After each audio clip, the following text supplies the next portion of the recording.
This forum is nonpartisan and no blame and civics-based, meaning we believe that citizens ultimately have responsibility in our democracy. So we're thrilled that we have a wonderful panel, and I'm grateful to Dr. Robert Rubino, former chair of Summit's Common Council. Thank you for having me here. Frank Bolden. Frank served as Assistant General Counsel, Secretary, and Vice President of Diversity Worldwide during his decades with Johnson & Johnson, whose products I use every day. Frank received a BA in English from the University of Vermont, an MBA and JD from Columbia University, and served 6 years in the U.S. Army as an Airborne Ranger Infantry Officer. I want to thank you for your service. John Reitmeyer is public finance writer for New Jersey Spotlight and an expert on New Jersey's budget. He majored in history at the College of New Jersey and minored in journalism, and he's been a reporter with major newsrooms all around New Jersey for quite a few years now. Claire Toth, Vice President of Point View Wealth Management and also of counsel to Bourne Nolan Kenyon. She worked with the U.S. Treasury Department on tax regulation for how many years? 12 years. And earlier received her BA degree and law degree from the University of Chicago, as well as a Master's of Law in Taxation from Georgetown. Next, we have Jerry Webman, who's retired Chief Economist and Director of Fixed Income Investments at Oppenheimer Fund. He taught politics and policy at the Woodrow Wilson School at Princeton University and holds a PhD in political science from Yale University and also a University of Chicago undergrad. Thank you for bringing your perspective, and we're honored to have all of you here tonight. We want to start with 2 quick warm-up word questions to ensure a clear outlook.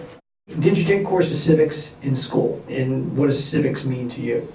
I did. I had a civics class in 8th grade in middle school, and I had a very influential teacher who encouraged us to get involved in our community. We did volunteer work. We learned all about how bills become law. We had quotes every day on the chalkboard that we would discuss from famous and influential people like Dr. King. For me, I think civics means engagement, that you're involved, you're finding things out, and you're participating. You're not sitting on the sidelines. My definition is one word: engagement.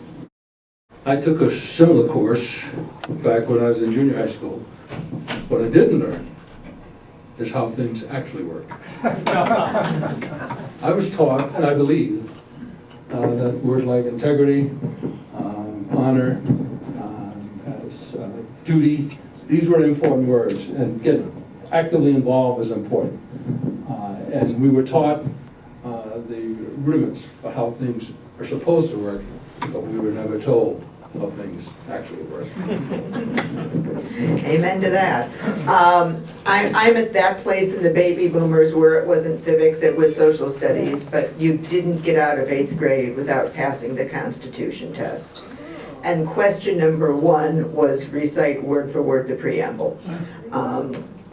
So I don't think of civics so much as democracy, and anyone who knows me, I always go back to first principles.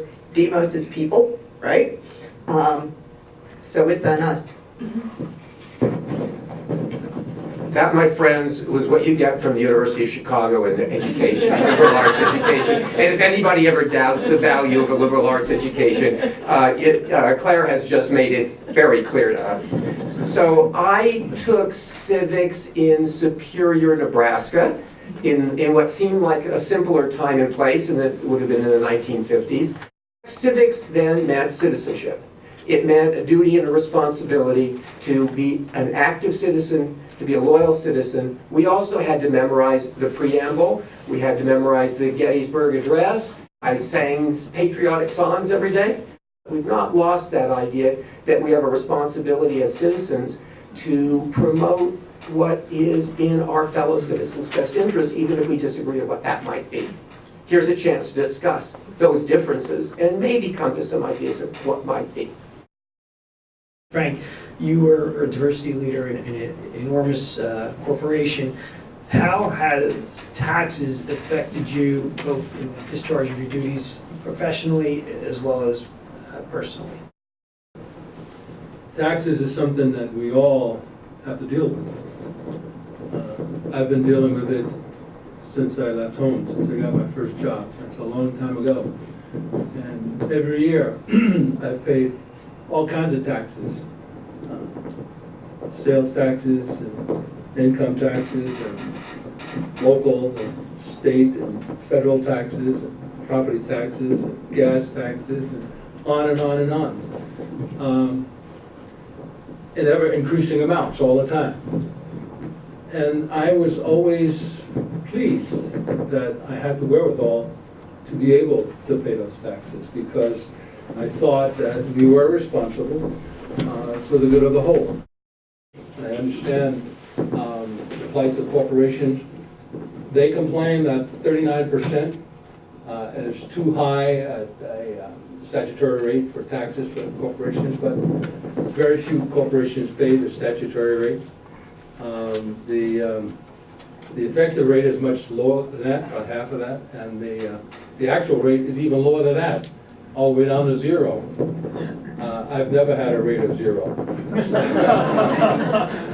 I don't know, about fairness. Thank you, Frank. Claire, I'm going to ask you a question that you could probably spend the next week answering. Why do we tax? What do we tax? And how do we make wise decisions on relating society's needs to its resources? Simple. On the fascia of IRS headquarters in Washington is a quote from Oliver Wendell Holmes. Taxes are the price we pay to live in a civilized society. And that's an easy concept, and it's one I certainly have always believed in. With taxes, you want fair, you want easy, and you also want something that's fairly easy for the government to enforce. I'd be happy with 2 out of 3. I do not believe that the point of the tax system is to influence behavior. And a lot of the complexity, the difficulty, the careers of people like me who exist to impose transactions costs on other folks are because the government has used taxes to attempt to influence behavior. Taxes should be to raise money to fund the government. Well, I think one of the reasons why we pay income taxes is because it's very easy for who's ever paying us our income streams to hold back some of the taxes and pay it over. Property taxes work similarly. Most people, not all people, have mortgages, so it's very easy for your bank to escrow for property taxes. Taxes that we're requiring people to pay as they go along are much harder to collect. I don't think there is one global answer. If we knew what a fair, simple, enforceable tax was, somebody would have said so by now. Thanks, Claire. So, John, you've been analyzing the state budget for several years now.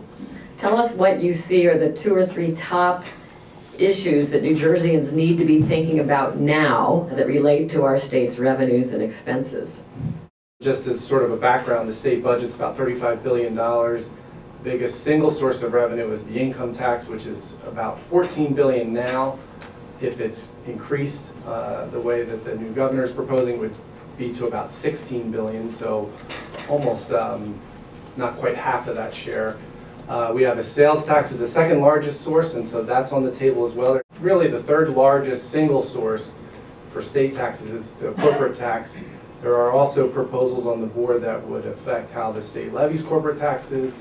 And then there are a whole bunch of others that are in the category called other that actually combine to about 10 billion. It's just they're all in a lot smaller chunks. And then the other big issue, because it relates back to the local level, is education spending. The biggest line item in the budget. So again, we're at 35 billion.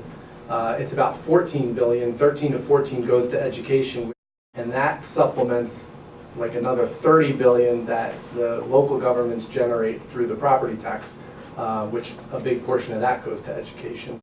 If we're going to talk about new taxes, where does the money go, and in what areas are we going to distribute the increase? Thank you. Jerry, what makes sense about the ways we are taxed at a federal level and what doesn't make sense? Well, I guess what makes sense is that you gotta, if you want to have a civil society, you're gonna have to pay for it to some extent. What doesn't make sense is the way we do it, and I think Claire was particularly precise on this issue. The tax code is used for a whole lot of things besides collecting enough revenue to do the things that the government does. So that is sort of point number one. In fact, when we rewrote the tax code to simplify and make more rational for the 86 Tax Act compared to the previous tax code of 1959, we simplified, we cut, we amended, and we ended up with a tax code that was bigger and more complicated than what we had when we started. So in fact, we went the other direction. And why does that happen? It happens because the tax code is used for lots of one by one fairly defensible purposes. Mostly, gee, if you take my tax break away, it'll cost jobs. It'll push people out of their homes. It will, we won't be able to brew beer in Boston anymore. We won't be able to make, you'd be surprised if you begin to look into the tax code, what things there are tax advantages to do. By far the largest of these tax breaks is employers' ability to deduct the cost of health insurance. So you get health insurance from your employer, you don't have to pay taxes on the value of that health insurance, and the employer gets to deduct it from corporate income tax. Now, that's the way we funded healthcare in this country now for at least since World War II. And it's irrational. And it has a big impact on the federal budget. It lets us say we don't spend all that money on healthcare, but of course we do spend that money on healthcare. The next largest thing is, of course, the subsidy to own a home. Now, owning a home is a wonderful thing, but if you add up all the pieces, there are just lots of things built into the tax code that create irrationality, that create unfairness, that some people can take advantage of and others can't. We'd all like to get rid of those tax advantages, except for mine. Claire would love to get all of them, but please don't take away the 401k, right? That would be terrible if we couldn't have a 401k deduction. Powerful constituencies for each one of those barnacles on the hull of the Tax Act, and very little support for peeling any of them off. On your program, just are a number of terms that we've heard already: corporate tax, consumption tax, estate, flat, gift, goods and services, income tax, inheritance, capital gains, land tax, land value tax. There's a history lesson in here, what single tax was, and I highly recommend that you all Google Henry George and find out about that concept that was turn of the century. How do we start thinking about changes that could be made? From all the speakers, what changes would you begin to advise if you were suddenly being called upon to give wise advice? I've made my living in income taxes for 35 years, so I have a bit of a bias here. I would suppose, agree with everything Jerry said, I would stick with an income tax. The first line on your tax return, at the front of your tax return, if you actually look at it before you sign it, is a calculation of gross income. It's basically the top line, everything that comes in before anything goes out. I love simplicity. I would tax gross income. I would have a graduated rate, simply because, as we know, at the bottom end of the income scale, these folks are paying huge percentages of their income for just housing, transportation, food, but certainly I would love just on gross income tax, and I think you'd have to start from scratch. You just have to flip the switch. New Jersey, in fact, is moving away from that. They used to simply have a flat tax on what was pretty close to gross income. And it seems that every year, one more barnacle gets added to the ship. And actually 3 or 4 got added in 2016. So New Jersey is becoming less simple as we go along. And we can argue about the rate. I think Jerry stated that the code is so large and so complex. I don't know if anybody knows what's in there. And everybody is looking out for their little piece of it. So if we're gonna make any changes anywhere, we've got to abolish the whole thing and start over. And that's hard to do. So I think you start with a good education program so people know, because it is so complex, it is so large, it is so huge, that if we're gonna make any changes that are worthwhile, it's got to be massive. In my experience, I guess if I had a recommendation or something I'd like to see is just that the process is analytical and is based in fact and gets driven by what works instead of maybe what the political wind of the day is or what somebody in power wants to do because that's what they ran on. I think almost any of the tax regimes that Susan has listed here would be quite reasonable to have. The problem is, and this is, any of you took a political science course, my apologies, I see you've all recovered from that. You learned the term incrementalism. And you learned that in the US, we don't make policy by broad sweeps. Every once in a while, we try to do that. The Affordable Care Act was an attempt to do a broad sweep of policy. And it did some, but obviously ran into huge problems, both in its design and its implementation and the opposition it faced, whether you think it was basically a good thing or not. We don't do policy that way. So it's very unlikely we're going to throw things out. I think the only answer is for us to be as vigilant as we can be in exposing parts of the tax code that are the most damaging. The most important thing for us is to pay attention to all those details as the best we can as individual citizens. A pivot point that we can use here is to also think in terms of policy and tax policy going forward.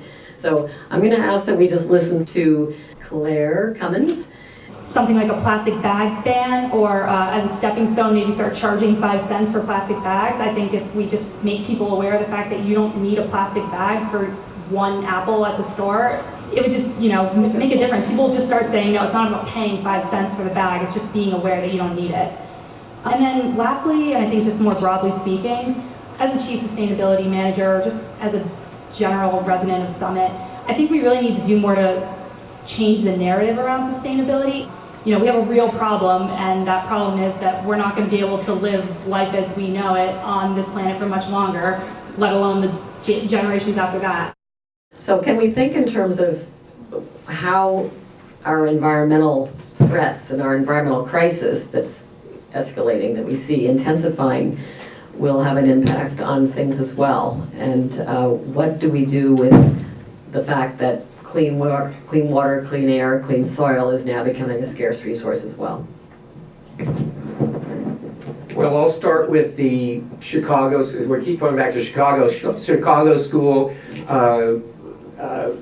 neoclassical economist view on this thing. There ain't no such thing as a free lunch. Look, what this young woman is talking about are externalities. That we have transactions where we get a benefit that we don't fully pay for, or we create a process without the cost being fully embedded in the cost to do it. So, for example, her 5 cent idea on plastic shopping bags is an attempt to say, if you're getting a plastic shopping bag, you're imposing a cost on our standard, on their air pollution, on our landfills, on all kinds of things, and you're probably not paying for it. So this is a hard thing to do, but in a little way it comes back to taxes. We've talked about internalizing these externalities, letting people have a market choice to pay for them. The most prominent one was the cap and trade on fuel, which was a very conservative idea until it became a very liberal idea and then became nobody's idea when it fell in the crack. It's very easy theoretically, but as my example shows, it's not so easy to get there in practice. Well, and this goes to one of the truths of tax law that you get to very quickly, is that there are big overarching concepts, and when you push on them hard enough, they're all in conflict with each other. And going back to our classical economic training, it is simply that there are things the market doesn't do well, and that is what Jerry refers to as the externalities. You need some governmental or higher level to say, we need to figure out what it's really costing folks and make them pay for it. The other piece of it, I think the two of us kind of bracket those baby boom years. We were gonna change the world too. And God bless this young woman. I hope she does it. I hope she's more successful than we have been. I don't need that because I'm still trying to deal with my own children. I don't, and great-grandchildren. The goals are admirable, but the methods for getting there are difficult. And you're right, we haven't been too successful, so I don't know, I wish you well. Yeah, I think step one is just kind of having the conversation and starting to raise these issues and talk about them honestly. And I think, in my experience covering state government, Trenton's very good at ignoring things. And so you always see governing by the next crisis. Part of it's just the conversation, talking about it honestly and looking at what the consequences are, I think. I'll just add one quick reference to support what John said. Paul Volcker has set up a foundation in New York on honesty and transparency in government. One of the major dings that they give the state of New Jersey is a failure to do any kind of long-term revenue projection and to match those revenue projections with any sort of expected expenditure projections as well. So there's some comparative literature on this that says there's a better way to do this, and about 47 other states do it better than New Jersey does. And so if you're looking for a source, you won't feel good after you read it, but there it is. So our first responder is Maya Shapiro. Maya is a student at Summit High School. Come forward, Maya. We're delighted that you're here. She's also the production editor for The Verve, which is the senior high school paper. So she's headed into journalism. So Maya, do you have any questions to ask this panel? Yes. Okay. Quite often you guys talked about education as it relates to taxes, and as someone who recently took my only one credit required class in macroeconomics, I wanted to know a little bit more about how you plan to integrate tax and learning about economics in general into education, or how you would want that to come to fruition. I think it's really that financial literacy and economic literacy is a tremendously important activity. There are a lot of people in my industry who've tried to think of a way that we can, in a kind of non-self-serving way, help people think critically about what they should do with their money, what savings they should attempt to put aside, what they should do with it from an investment point of view.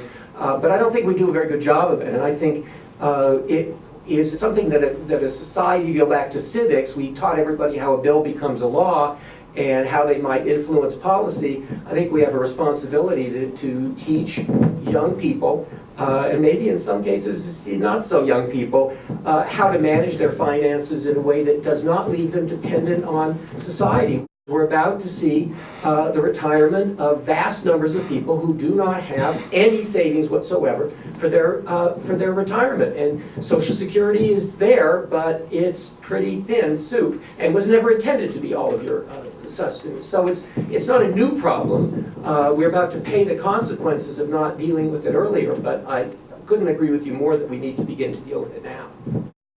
Certainly in my wealth management field, I and my colleague in the audience, where are you, John, spent a boatload of time with the young adult children of our clients, talking about how to budget, how to start saving for retirement, how much should you keep in a checking account in case you lose your job, need a new car, your roommate moves out, something like that.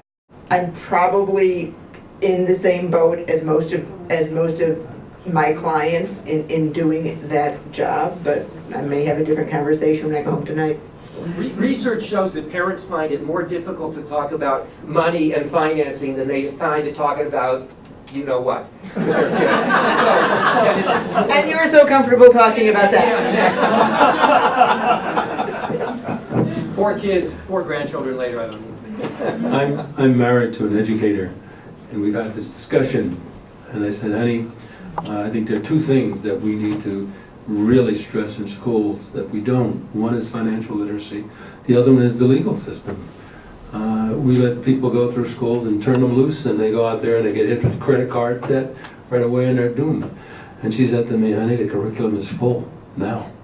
We don't have time to teach what we have on our plates right now. Well, we need to find time, because we're just setting our children up for failure. We also have as a responder Karam Dara, who's president of the Summit Taxpayer Association, and I'm sure you've heard some pretty stimulating things here. I know firsthand how hard it is to get people excited about taxes, so to have an entire room of people and like a rock star panel is very impressive, so thank you, Susan. This has been a great discussion. You think about the factors of production in the economy, right? Land, labor, and capital.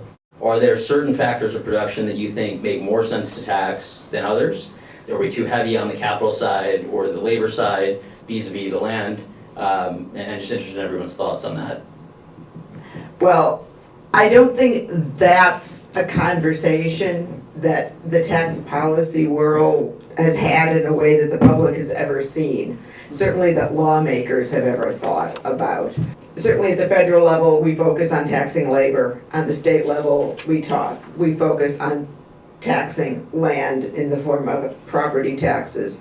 One of George's big influencers was in fact John Stuart Mills, we're gonna get really nerdy here, who thought that the thing to tax was unearned capital. If you come into a whole bunch of capital that you didn't personally earn, a chunk of it ought to go to the government. That was Mills's basic theory, and I get that. Beyond that, taxing capital is kind of different. They're difficult. There are some certain financial transactions that are what you call mark to market. You value your financial instruments every December 31st, and to the extent they go up in value on the next December 31st, you pay tax on that incremental increase in value. In a perfect world, that's probably a really fair thing to do. In a real world, you're never going to make that happen. Unless in fact your generation does come up with the data to make that possible, easy, and enforceable. I wish you luck. I'll add one thought, because I think, Karam, you said what factors of production should we tax? You know, the power to tax is the power to destroy. Out of context, quote from some judge. If you're going to tax something, you're going to get less of it. You want more production, but maybe what you want is less consumption. So you talked about taxing what factors of production you might want to tax. I make sure that in the discussion we have some thought about how much do we tax consumption, so as to limit that and give full rein to the productive side of the economy. Our sales taxes, of course, is one way in which we do that, but it's worth thinking about that question more broadly. So this has been a terrific conversation. I just want to thank our illustrious panel for